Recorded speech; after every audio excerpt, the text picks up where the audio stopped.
শীতে কষ্টের দিন শেষ 2280 টাকায়, মুরব্বীরা গোসল করবে 2280 টাকায়, মা বোনদের কষ্টের দিন শেষ 2280 টাকায়, বাচ্চারা গোসল করবে সারাদিন 2280 টাকায়, সারাদিন গরম পানি ইউজ করবেন 2280 ভাই টাকায়। শীতে তো গরম পানি লাগে, এই জি ভাই। কলে কি গরম পানি আসবে? এই যে গরম পানি ছাড়ার সাথে সাথে ইনস্ট্যান্ট।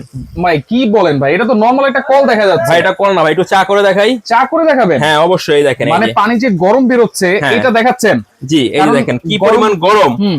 চা হয়ে যাবে আমাদের। এই দেখেন আচ্ছা চা। চা হয়ে যাবে। জি এই দেখেন চা ওয়াও হচ্ছে। ভাই ধোঁয়া বের হচ্ছে তো একবারে। ধোয়া ওটা গরম পানি, বললাম তো আপনার যে গরম দিবে, হ্যাঁ আপনি চা করে খেতে পারবেন এটার মধ্যে। দেখেন দেখেন। ইনস্ট্যান্ট পাতি ছেড়ে দিছে। ইনস্ট্যান্ট। জি। মানে এই কল তো তাহলে সাথে করে নিয়ে যাওয়া যাবে। ভাই এটা যদি আপনি বলেন আপনার একতলা বাড়ি, হুম। আপনি এটা ইউজ করতে পারবেন। আচ্ছা 10তলা বাড়ি আপনি ইউজ করতে পারবেন। আচ্ছা। অনেকে আছে 2 নম্বর মাল বেচে, বলে যে ভাই অনেক পানির প্রেসার লাগবে, নাহলে হবে না। আমাদের এটা একতলা বাড়ি হলো এই কল চলবে। মানে যেই কোনো প্রেসারে চলবে। আমাদের দোকানে টাঙ্কি লাগানো ভাই, দেখেন পানির কি স্পিড। আচ্ছা পানির স্পিড, এটা হচ্ছে গরম পানি। গরম পানি, আচ্ছা গরম পানির সাথে সাথে হচ্ছে ঠান্ডা পানি নিতে ঠান্ডা পারবেন। পানি নিতে পারবেন। দেখেন এইটা এই কলের জায়গায় জাস্ট এই কলটা লাগাই দিব। লাগায় দিবেন। আচ্ছা ফিটিংস এর সবকিছু দিয়ে সব দিচ্ছেন তো? দেওয়া থাকবে, স্টিলের ফিটিংস, পিছনে পিতল করা, দাম মাত্র 2280 টাকা। আচ্ছা 1 বছরের ওয়ারেন্টি থাকবে, হোম ডেলিভারি চার্জ ফ্রি, ঘরে বসে নিতে পারবেন। ডেলিভারি চার্জও ফ্রি? সব ফ্রি, কোনো অ্যাডভান্স লাগবে? কিছুই লাগবে না ভাই। অ্যাডভান্স ছাড়াই? জি